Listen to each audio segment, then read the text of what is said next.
में क्या पढ़ने वाले हैं, तो वर्ण या ध्वनि के बारे में, जो कि चैप्टर फर्स्ट है, ठीक ना। तो सबसे पहले ऑब्जेक्टिव क्वेश्चन बनाने से पहले हम लोग समझेंगे कि वर्ण या ध्वनि क्या होती है। तो चलिए ध्यान दीजिए। देखिए सबसे पहले समझते हैं कि उच्चारण स्थान, किसका उच्चारण स्थान क्या होता है। तो हम एक ट्रिक बनाए हैं, कविता बनाए हैं, ठीक ना। उसी कविता के माध्यम से आप लोग पूरा उच्चारण स्थान याद कर सकते हैं। और यह जो कविता है हम अपने टेलीग्राम विकास बिहार बोर्ड पर डाल देंगे। आप लोग थोड़ा जाकर वहाँ पर पढ़ लीजिएगा, क्योंकि यहाँ पर जो स्पेस है थोड़ा कम है, ठीक ना। यहाँ पर पूरा हम नहीं लिख सकते हैं, तो बारी बारी से एक करके लिख के आप लोग को दिखा दे रहे हैं। चलिए ध्यान दीजिए। सबसे पहले याद रखिएगा, वर्ण या ध्वनि जो होती है ना, टोटल कितना होता है, तो 52 होता है। इस बात को याद रखिएगा। और यहाँ से याद रखिएगा, भाषा की सबसे छोटी लिखित इकाई पूछेगा, भाषा की सबसे छोटी लिखित इकाई पूछेगा तो आंसर हो जाएगा वर्ण। लेकिन याद रखिएगा, भाषा की सबसे छोटी मौखिक इकाई पूछेगा तो याद रखिएगा ध्वनि हो जाएगा। क्या हो जाएगा, ध्वनि हो जाएगा। इस बात को याद रखिएगा। चलिए ध्यान दीजिए। देखिए कविता का जो पहला लाइन है उसमें होता है अकुह विसर्गे कंठे राम। अकुह विसर्गे कंठे राम होता है, कंठे राम होता है। इसका मतलब क्या हुआ, देखिए यहाँ पर अ जो है ना, अ होगा, चाहे आ होगा, अ होगा या आ होगा। इसका उच्चारण स्थान जो होगा किससे होगा, कंठ से होगा। और बीच में ये क दिखाई दे रहा है ना, क से होता है कवर्ग, क से होता है कवर्ग। कवर्ग के मतलब होता है ना, क वर्ग में जितना भी अक्षर आता है सब आ जाएगा, और जिसका उच्चारण स्थान क्या हो जाएगा, कंठ हो जाएगा। कवर्ग मतलब क ख ग घ अंग, याद रखिएगा, ठीक ना। यानी कि टोटल उच्चारण स्थान किसका होगा, कंठ से हो जाएगा। और ह जो है, ह का भी उच्चारण स्थान कंठ से हो जाएगा। और ये जो विसर्ग आता है, विसर्ग ऐसे आता है, इसका भी अगर उच्चारण स्थान पूछेगा तो इसका भी उच्चारण स्थान क्या हो जाएगा, कंठ से हो जाएगा। तो कविता का पहला लाइन यही है, ठीक ना। दूसरा लाइन देखिए क्या होता है। दूसरा लाइन इसमें होता है इचयस भी है,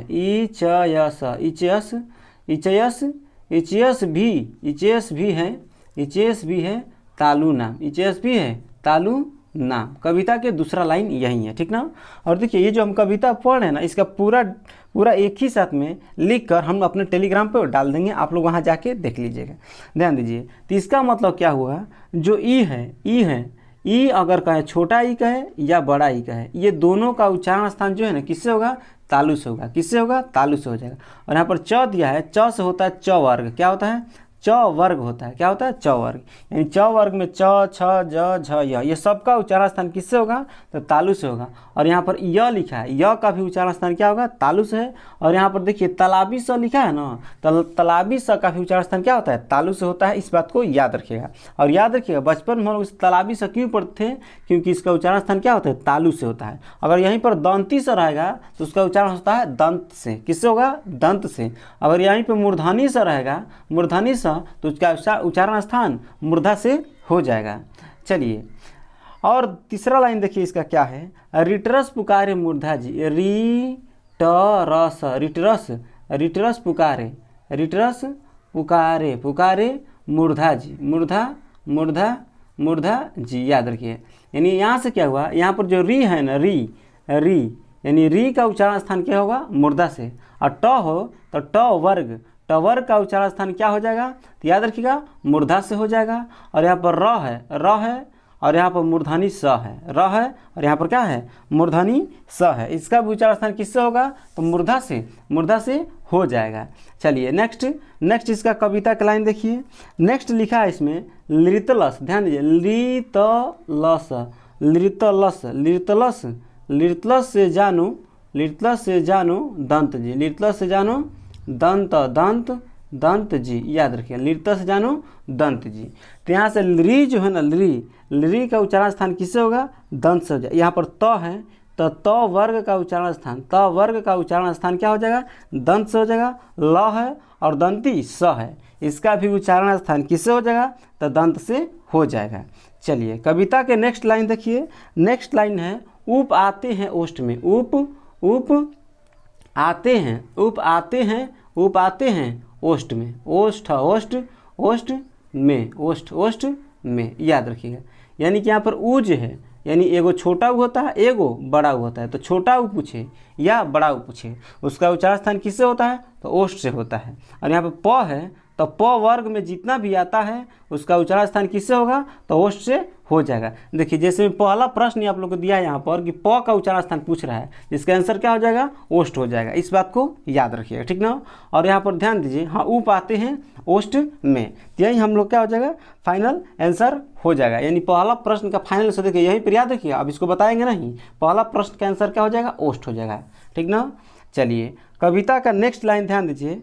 कविता के नेक्स्ट लाइन जो दिया है ना, आप लोग याद रखिएगा। यहाँ पर कविता के नेक्स्ट लाइन है यहाँ पर, केवल व दंतोष्ठ में, केवल केवल केवल व दंतोष्ठ में, केवल वो दंतोष्ठ, दंतोष्ठ में, दंतोष्ठ मतलब दंत प्लस ओष्ठ दोनों मिला के, यानी केवल व जो है ना, व का उच्चारण स्थान किससे होगा? दंतोष्ठ में होगा। यानी दंत दंत और प्लस ओष्ठ दोनों में होता है, याद रखिएगा, ठीक ना, इसका उच्चारण स्थान।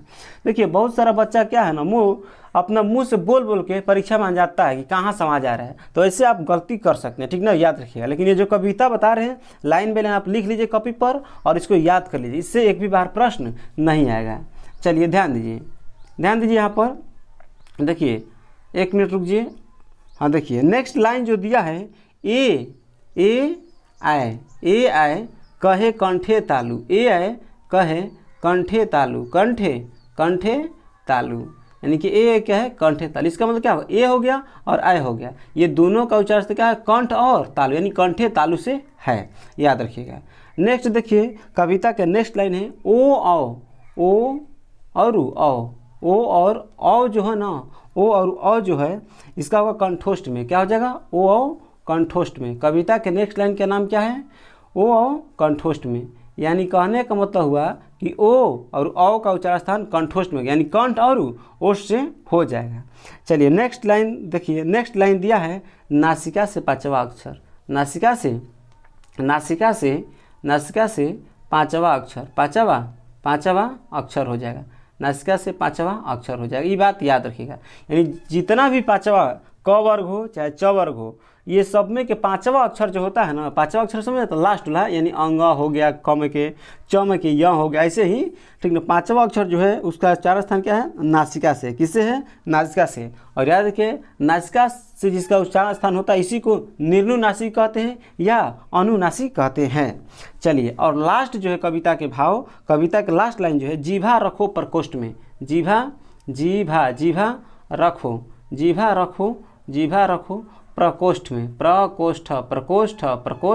में, प्रकोष्ठ में, यानी कि जीभा का कहाँ होता है? तो प्रकोष्ठ में होता है, याद रखिए जीभा कहाँ रहता है? प्रकोष्ठ में होता है।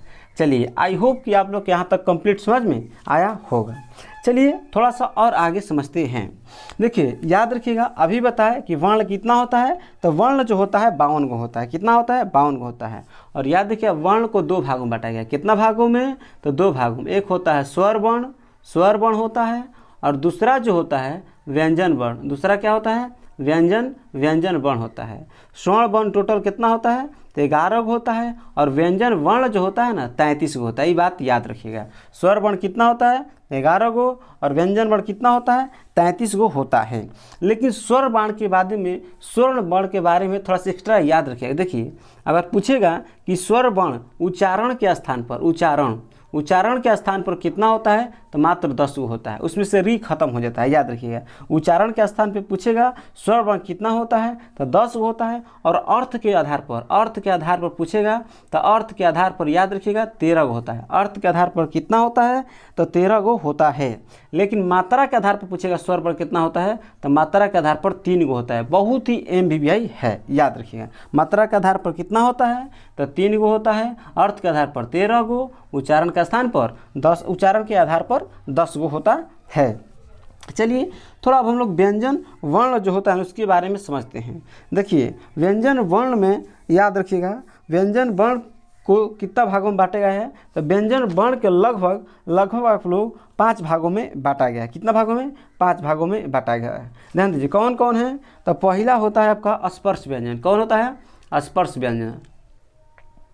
स्पर्श व्यंजन, याद रखिएगा। स्पर्श व्यंजन जो होता है ना 25 गो। कितना होता है? स्पर्श व्यंजन जो होता है 25 गो। अब आप लोग सोचिए सर 25 को कौन होता है, तो देखिए 25 को कौन होता है, तो कवर्ग हो गया। कौन हो गया? कवर्ग हो गया। ऐसे ही क्या आता है? चवर्ग हो गया, चवर्ग हो गया। फिर कौन आता है? टवर्ग हो गया। फिर कौन हो गया? तवर्ग हो गया।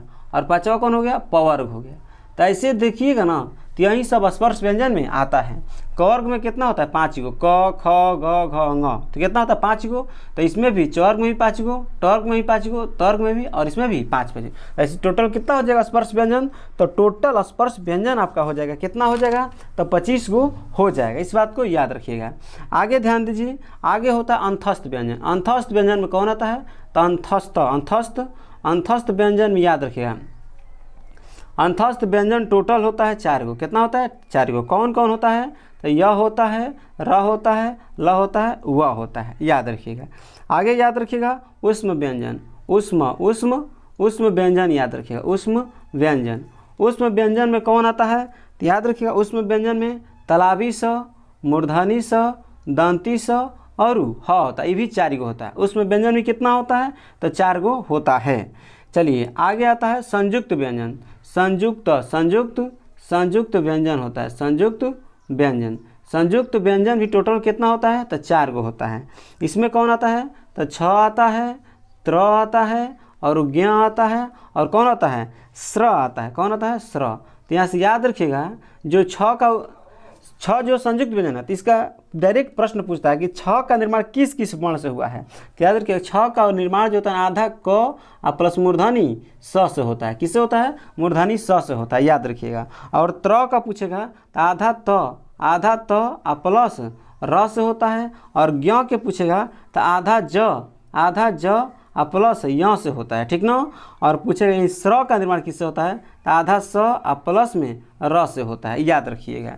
देखिए यहाँ पर जो हम लिख रहे हैं थोड़ा स्पेस कम है, लेकिन थोड़ा आप लोग समझने की कोशिश कीजिएगा। इसमें थोड़ा घिजी मिजी हो जा रहा है, ठीक है। चलिए आई होप कि आप लोग यहाँ तक समझ में आया होगा। और ध्यान दीजिए इसके अलावा और होता है आयोगवाह होता है। डायरेक्ट पूछेगा आपको कि आयोगवाह कितना होता है? आयोगवाह कितना होता है? तो आयोगवाह 2 होता है। कौन कौन आता है? अन आता है, और इसमें कौन आता है? अ आता है। आयोगवाह में अन और अ आता है। इसके अलावा भी आता है, देखिए इसके अलावा फिर पूछेगा द्विगुण, द्विगुण, या इसी को बोलते हैं ताड़न जात। ताड़न जात कहते हैं, या इसी को कहते हैं उत्क्षिप्त। क्या कहते हैं? उत्क्षिप्त। उत्क्षिप्त में कौन कौन आता है? याद रखिएगा, एगो ढ आता है, एगो ड आता है। इसे यहाँ पर बिंदी लगा रहेगा, ढ और अड़ आता है। उत्क्षिप्त या ताड़न जात, या इसी को द्विगुण व्यंजन कहते हैं। याद रखिएगा टोटल कितना होता है ये? तो 2 गो होता है। चलिए आई होप कि आप लोग यहाँ तक समझ में आया होगा। चलिए थोड़ा हस्व स्वर के स्वर वर्ण के बारे में सोचते हैं। तो याद रखिएगा स्वर वर्ण को कितना भाग में बांटा गया है? तो 2 भाग में। एक होता है हस्व स्वर। कौन होता है? हस्व स्वर। और दूसरा होता है दीर्घ स्वर। क्या होता है? दीर्घ स्वर। याद रखिएगा हस्व स्वर की संख्या कितना होता है? 4 गो होता है। और दीर्घ स्वर जो होता है इसका संख्या 7 गो होता है, ठीक ना। टोटल मिला के कितना हो जाएगा? 7 4 11 गो हो जाएगा स्वर वर्ण, ठीक ना। और याद रखिए जिस स्वर के उच्चारण में कम समय लगता है उसे हस्व स्वर कहते हैं, और जिस स्वर के उच्चारण में अधिक समय लगता है उसे दीर्घ स्वर कहते हैं। तब सोचते हैं कि हस्व स्वर में कौन कौन आता है। देखिए हस्व स्वर में कौन कौन आता है, ध्यान दीजिए। हस्व स्वर में कौन कौन आता है, एकदम ध्यान दीजिए, मोस्ट इंपॉर्टेंट है। इसमें आता अ, छोटी ई, छोटा ऊ और ए आता है, ठीक ना। याद रखिएगा बार बार प्रश्न रिपीट होता है, निम्नलिखित में कौन हस्व स्वर है, कौन दीर्घ स्वर है। तो हस्व स्वर में जितना छोटका वाला मात्रा है ना उसे हस्व स्वर में कहते हैं, और दीर्घ स्वर में जितना बड़ा वाला मात्रा है, दीर्घ स्वर में कौन आएगा? 7 आएगा। बड़ा मात्रा वाला कौन होगा? आ गया, बड़ी ई आ गया, बड़ा ऊ आ जाएगा, और बड़ा ऊ के बाद क्या आ जाएगा? री आ जाएगा, री के बाद ए आ जाएगा, ओ आ जाएगा, और कौन आ जाएगा? तो अ आ जाएगा। कौन आ जाएगा? अ आ जाएगा। इस बात को आप लोग कंप्लीट याद रखिएगा। चलिए ठीक ना। अब थोड़ा सा देखिए यह जो हम वीडियो बना रहे हैं ना, टोटल व्यंजन वर्ण हो चाहे स्वर वर्ण हो, टोटल समाप्त कर रहे हैं, ठीक ना। इसीलिए यह वीडियो थोड़ा होगा ना लंबा होगा, तो आप लोग घबराइएगा मत, ठीक ना। एक ही वीडियो हम टोटल समाप्त करने का कोशिश करेंगे। देखिए अभी हम टोटल 50 क्वेश्चन ऑब्जेक्टिव, एक भी प्रश्न नहीं बने, हाँ मात्र 1 प्रश्न अभी बनाए हैं, ठीक ना। चलिए ध्यान दीजिए। अब इसके अलावा थोड़ा आता है अल्प प्राण महाप्राण। तो अल्प प्राण महाप्राण के बारे में थोड़ा समझते हैं, ध्यान दीजिए। देखिए यहाँ पर आप लोग एक बात समझाते रहे। देखिए यहाँ पर लिखेंगे क, ख, ग, घ, अंग। यहाँ तक लिखेंगे ना, यहाँ पर लिखेंगे च, छ, ज, झ, य। तो देखिए यहाँ पर जो है ना, इस शुरू वाला जो वर्ग होता है ना, इसको हम पहला बोलेंगे। क्या बोलेंगे? पहला बोलेंगे। दूसरा जो है इसको हम दूसरा बोलते हैं। तीसरा जो लाइन है इसे बनता है, इसको हम तीसरा वर्ग बोलेंगे। और चौथा जो बनता है इसको हम चौथा वर्ग बोलेंगे। और लास्ट जो इसको पांचवा वर्ग बोलेंगे। तो इससे आप लोग घबराइएगा मत, आप लोग इस बात को याद रखिएगा, ठीक ना। तो चलिए समझते हैं कि अल्प प्राण क्या होता है। ध्यान दीजिए, अल्प प्राण जो होता है ना, अल्प प्राण में कौन कौन आता है। डायरेक्ट प्रश्न पूछता है निम्नलिखित में कौन अल्प प्राण है। तो ध्यान दीजिए, अल्प प्राण में देखिए कौन कौन आता है। अल्प प्राण में 1 आता है, प्लस में 3 आता है और 5 आता है। याद रखिए, यानी 1 वाला वर्ग आता है, 3 वाला वर्ग और 5 वाला वर्ग आता है, ठीक ना। अब प्लस में कौन आता है? अंतस्थ व्यंजन। अंतस्थ व्यंजन ऊपर ही बताए हैं कौन कौन आता है। अंतस्थ व्यंजन आता है। ये कितना होता है टोटल अंतस्थ व्यंजन? तो 4 गो होता है। इसके अलावा जितना भी स्वर है सिर्फ री को छोड़कर, तो री को छोड़ देंगे तो स्वर कितना बच जाएगा? तो 10 गो बच जाएगा। तो 10 गो स्वर आता है। इसमें एक आता है उत्क्षिप और ताड़नजात 2 गो बताया है ना, तो उसमें का 1 ताड़नजात ए में आ जाता है, ठीक ना, अणा वाला, ठीक ना। तो याद रखिएगा। तो इस तरह से आप लोग देखिएगा टोटल अल्प प्राण की संख्या कितना हो जाएगा? तो 30 गो हो जाएगा। इस बात को आप लोग याद रखिए। और यहाँ पर जो 1, 3, 5 लिखे है ना, तो ये आप लोग समझ में आना चाहिए, क्योंकि जस्ट अभी पहले बताया कि 1 में कौन आएगा, 3 में कौन आएगा और 5 में कौन आएगा। तो ये बात याद रखिएगा दोस्तों। अल्प प्राण में 1, 3, 5 आता है ना। तो हम बताए थे टोटल कितना वर्ग होता है? 1, 2, 3, 5 आता है। इसमें से 1, 2, 3 और 5 अल्प प्राण में आ गया। तो कौन बच रहा है? अभी 2 बच रहा है, 4 बच रहा है। तो याद रखिएगा, इसके आगे महाप्राण पढ़ाएंगे तो 2 और 4 वर्ग में जो आएगा ना, वो सब किस में आ जाएगा? तो महाप्राण में आ जाएगा, ठीक ना। याद रखिएगा। और टोटल अल्प प्राण की संख्या कितना होता है? तो 30 गो होता है। और इसमें जो लिखे एकों का नाम याद रखिएगा। इस शॉर्टकट में हम एक ही में लिख दिए, ठीक ना। आप लोग याद रखिएगा, ठीक ना। चलिए महाप्राण देखिए, महाप्राण पे ध्यान दीजिए। महाप्राण में कौन आता है? महाप्राण में कौन आता है? ध्यान दीजिए। देखिए महाप्राण में 2 आता है और 4 आता है। याद रखिएगा। तो 2, 4 आता है तो दूसरा वर्ग में आएगा। तो दूसरा वर्ग में कितना हो गया? 5 गो आ गया। चौथा अगर वर्ग है, ऊपर से नीचे आएंगे 1, 2, 3, 4, तो उसमें भी 5 हो गया। तो 5, 5 कितना हो जाएगा? 10 गो हो जाएगा, ठीक ना। यानी 2 और 4 महाप्राण में आएगा। और उसमें व्यंजन आएगा। उसमें व्यंजन में टोटल कितना होता है? तो 4 गो हो जाएगा, ठीक ना। तो 5 और 5 कितना हो गया? 10 और 10, 4, 14 हो गया। और एगो उत्क्षिप व्यंजन में ढ है, ये आ जाएगा, ठीक ना। तो टोटल महाप्राण कितना होता है? तो 15 गो होता है। इस बात को कंप्लीट आप लोग याद रखिएगा। चलिए थोड़ा सा समझते हैं घोष और अघोष के बारे में। याद रखिएगा घोष अघोष क्या होता है। तो अघोष में याद रखिएगा अघोष, अघोष में कौन आता है? अघोष। तो अघोष में याद रखिएगा 1 आता है और कौन आता है? 2 आता है। इसके साथ साथ अघोष में कौन आता है? तलाबी से आ जाएगा, मूर्धनी से आ जाएगा और दंती से आ जाएगा। कौन आ जाएगा? तलाबी स, मूर्धनी स, दंती स। तो इस तरह अघोष जो वर्ण होता है कितना होता है? तो 13 होता है। इस बात को भी आप लोग याद रखिएगा, ठीक ना। लेकिन यहाँ पूछेगा घोष वर्ण में कौन कौन आता है। देखिए तो अघोष में 1 और 2 आ गया ना। तो इसके बाद कौन बचा? 3 बचा, 4 बचा, 5 बचा। तो 3, 4, 5 किस में चल जाएगा? घोष में चल जाएगा। तो घोष वर्ण समझते हैं। घोष वर्ण में घोष वर्ण में कौन कौन आता है? तो देखिए 3 आ जाएगा, 4 आ जाएगा और कौन आ जाएगा? 5 आ जाएगा, ठीक ना, घोष वर्ण में। और इसके अलावा इसमें कौन आएगा? य, र, ल और कौन आ जाएगा? व आ जाएगा। और प्लस में सभी स्वर आ जाएगा। यानी जितना भी स्वर आता है 11 होता है, तो 11 को 11 स्वर इसमें आ जाएगा। और इसके अलावा इसमें एगो ह आ जाएगा। क्या आ जाएगा? ह आ जाएगा। तो इस तरह आप लोग काउंट कीजिएगा। तो टोटल घोष वर्ण में देखिए, घोष वर्ण को ही सघोष कहते हैं, घोष को ही क्या कहते हैं? सघोष कहते हैं। घोष को ही सघोष कहते हैं। याद रखिए, ठीक ना। तो इस तरह टोटल यह कितना हो गया? तो 31 गो हो गया। कितना हो गया? 31 गो। इस बात को याद रखिएगा। चलिए आई होप कि आप लोग टोटल क्लियर हो गया होगा। अब हम लोग ऑब्जेक्टिव क्वेश्चन की ओर चलते हैं। ध्यान दीजिए। देखिए पहला प्रश्न दिया इसमें आप लोगों के सामने। पहला प्रश्न क्या दिया है? इसमें दिया कि प का उच्चारण स्थान क्या होगा। तो अभी बताए हैं ऊ पाते हैं ओष्ठ में, यानी इसका उच्चारण स्थान क्या हो जाएगा? ओष्ठ हो जाएगा, ठीक ना। चलिए नेक्स्ट प्रश्न ध्यान दीजिए। देखिए नेक्स्ट प्रश्न दिया इसमें कि व्यंजनों के नीचे जब एक तिरछी रेखा मतलब इसे खींचा जाता है तो उसे क्या कहते हैं? तो याद रखिएगा इसका राइट आंसर हो जाएगा हलंत। क्या कहते हैं? हलंत कहते हैं। इस बात को याद रखिएगा, याद रखिएगा। मान लीजिए म लिख दिया, इसका अंतर ऐसे नीचे ऐसे लाइन खींच दिया, इसको हलंत कहते हैं। और याद रखिएगा हलंत के मतलब क्या होता है, तो हलंत के मतलब आधा होता है। क्या होता है, आधा होता है। नेक्स्ट प्रश्न ध्यान दीजिए, नेक्स्ट प्रश्न दिया है इसमें कि स्वरों के उच्चारण में लगने वाले समय के आधार पर स्वर्ण वर्ण के कितने भेद होते हैं। तो याद रखिएगा इसका राइट आंसर क्या हो जाएगा, तो आप लोग याद रखिएगा इसका राइट आंसर हो जाएगा 3 हो जाएगा। क्या हो जाएगा, 3 हो जाएगा। कितना हो जाएगा, 3। अगर मुख्य रूप से देखा जाएगा तो 2 ही होता है, लेकिन ऐसे कितना हो जाएगा, तो आपका इसका राइट आंसर 3 हो जाएगा। ठीक ना। देखिए एगो प्लुत, देखिए आप आगे पीछे बताए थे आप लोग को हस्व स्वर, आयो क्या बताए थे, दीर्घ स्वर बताए थे ना। एक होता है प्लुत स्वर, एगो क्या होता है, प्लुत स्वर होता है। कौन होता है, प्लुत स्वर होता है। तो ठीक ना, तीया भी उतना नहीं चलता। जैसे ओम, ओम बोलिएगा तो ओम में ज़्यादा समय लगता है। ठीक ना, बहुत ज़्यादा समय लग जाता है। दीर्घ स्वर है ना, इससे भी दुगना समय लगता है। ठीक ना, प्लुत स्वर में। इसीलिए याद रखिएगा इसका राइट आंसर क्या हो जाएगा, 3 ही याद रखिएगा।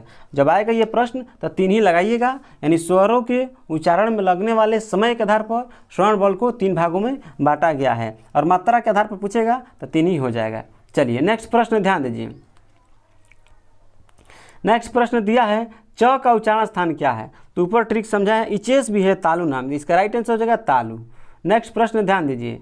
नेक्स्ट प्रश्न दिया इसमें निम्नलिखित में से अंतस्थ व्यंजन कौन है। इसका राइट आंसर क्या हो जाएगा, य र ल व, यानी य र ल व होता है ना, तो इसमें का ल हो जाएगा। क्या हो जाएगा, ल हो जाएगा। देखिए अब इसमें पूरा डिटेल में नहीं समझाएंगे, पूरा डिटेल में ऊपर समझा चुके हैं। ठीक ना, चलिए ध्यान दीजिए।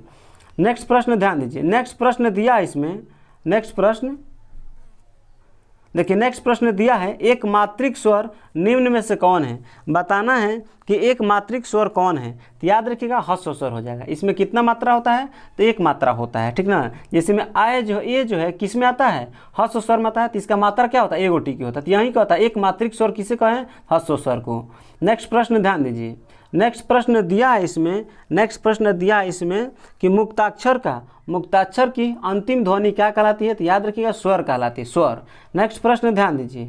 नेक्स्ट प्रश्न दिया इसमें ल कौन व्यंजन है, ल बताना है। तो अभी बताएं य र ल व, यानी अंतस्थ व्यंजन है। कौन है, अंतस्थ व्यंजन है। नेक्स्ट प्रश्न ध्यान दीजिए।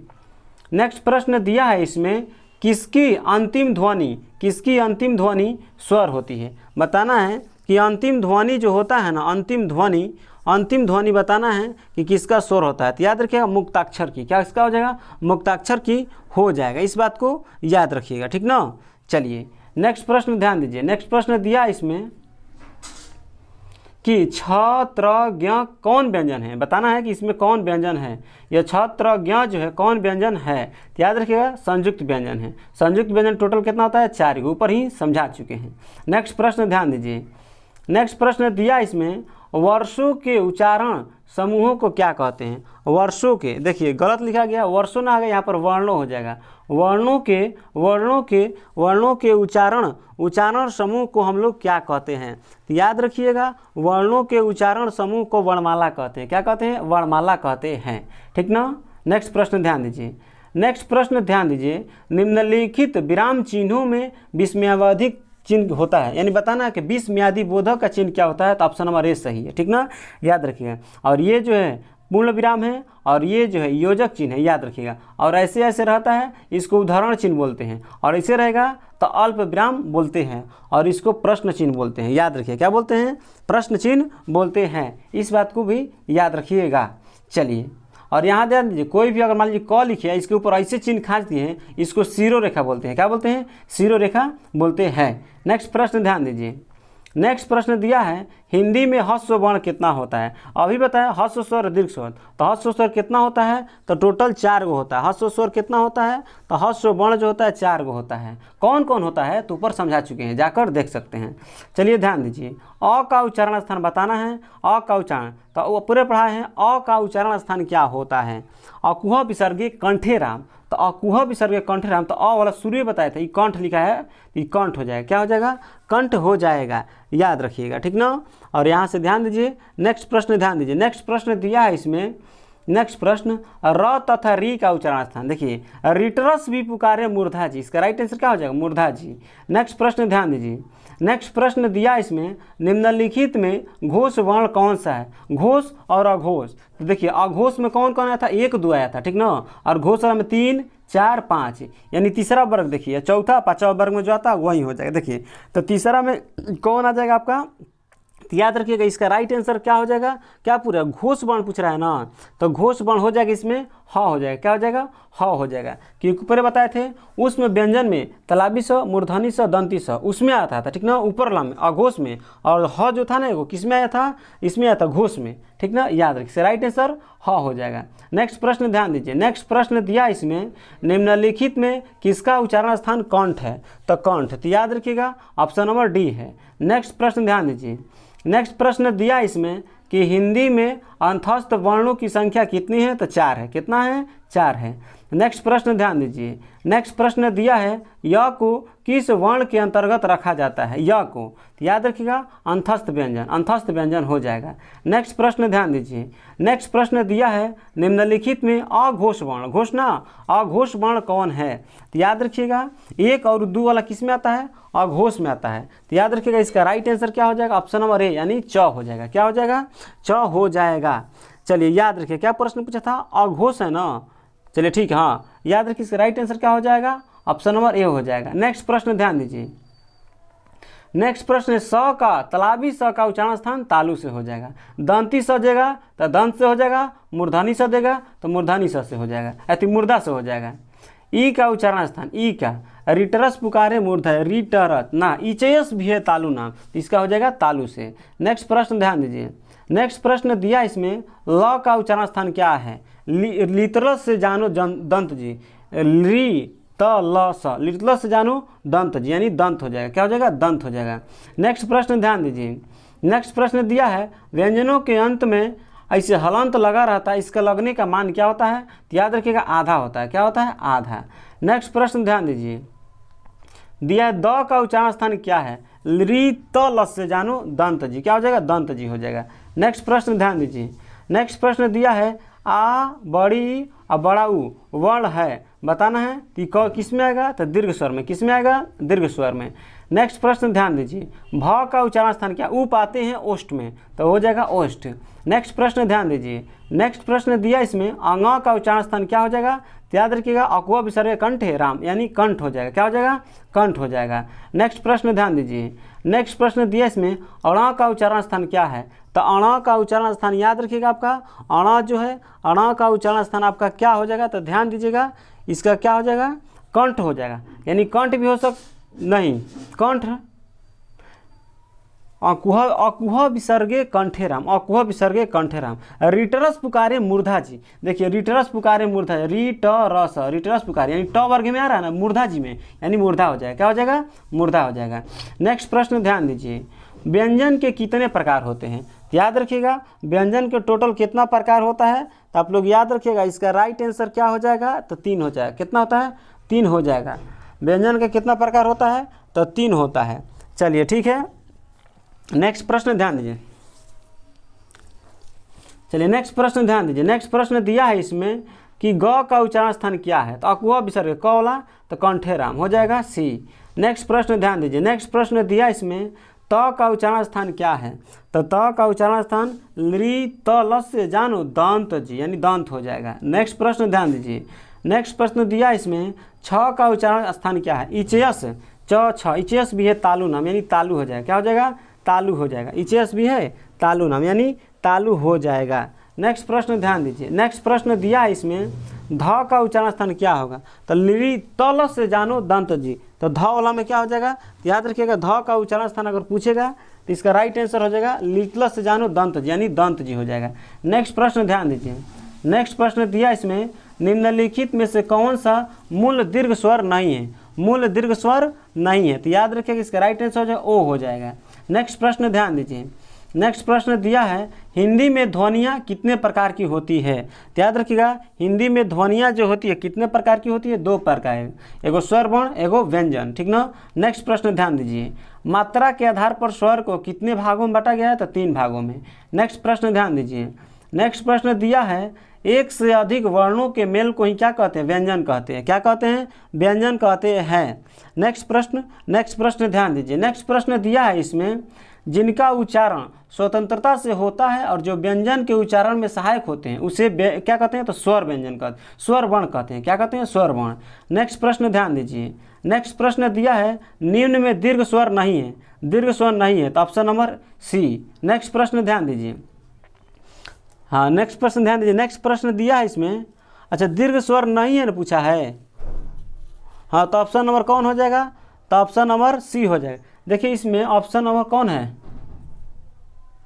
दीर्घ स्वर। देखिए इसमें 2 गो दे दिया है, यह भी नहीं है, छोटा ही जो लिखा है ना यहाँ पर, देखिए 1 मिनट रुकिए, यहाँ पर देखिए यहाँ पर 2 गो आंसर है, दीर्घ स्वर नहीं है, भी नहीं है, ये भी नहीं, 2 गो आंसर हो जाएगा। बाकी बड़ी और ए दीर्घ स्वर है, ठीक ना, 2 गो, ए और सी दोनों सही है।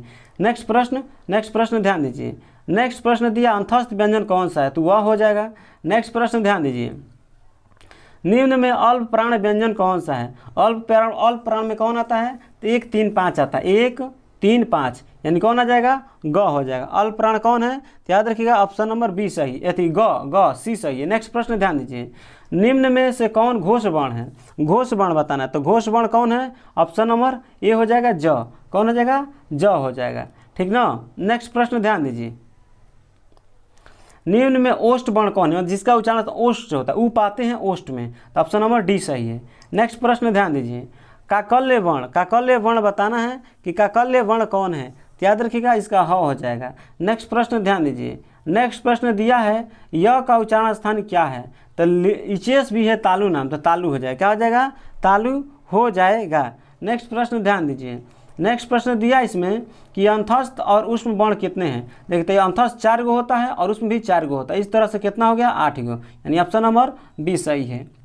नेक्स्ट प्रश्न ध्यान दीजिए, नेक्स्ट प्रश्न दिया है सघोष वर्ण कौन से, देखिए सघोष को ही क्या कहते हैं, घोष वर्ण कहते हैं, तो याद रखिएगा सघोष पूछे या चाहे घोष पूछे, दोनों बात एक ही है। इसका right answer option number C हो जाएगा। नेक्स्ट प्रश्न ध्यान दीजिए, नेक्स्ट प्रश्न दिया उष्म व्यंजन कौन है, तो उस व्यंजन कौन होता है, तलाबी से मूर्धनी से दंती से ह, यानी ह हो जाएगा। नेक्स्ट प्रश्न ध्यान दीजिए, नेक्स्ट प्रश्न दिया इसमें निम्नलिखित में से कौन ट वर्ग में नहीं आता है, तो ध हो जाएगा, ऑप्शन नंबर सी हो जाएगा। नेक्स्ट प्रश्न ध्यान दीजिए, हिंदी भाषा में कुल वर्ण लिपियाँ है, याद रखिएगा 52, कितना है 52। नेक्स्ट प्रश्न ध्यान दीजिए, अनुस्वार किसका कार्य करता है, तो याद रखिएगा पंचम वर्ण का, किसका काम, पंचम वर्ण का। अनुस्वार को ही निर्नुनासिक कहते हैं, याद रखिएगा चाहे अनुनासिक। किस शब्द में री स्वर नहीं है, तो याद रखिएगा री स्वर जो है रिवाज में नहीं है, रिवाज में जो है री शब्द नहीं है, याद रखिएगा, ठीक ना। चलिए यहाँ तक याद रखिएगा आप लोग, हाँ रिवाज में, और री जो होता है ना ऐसे होता है, इसका मात्रा क्या होता है, री के नीचे वाला रा हो जाए उसमें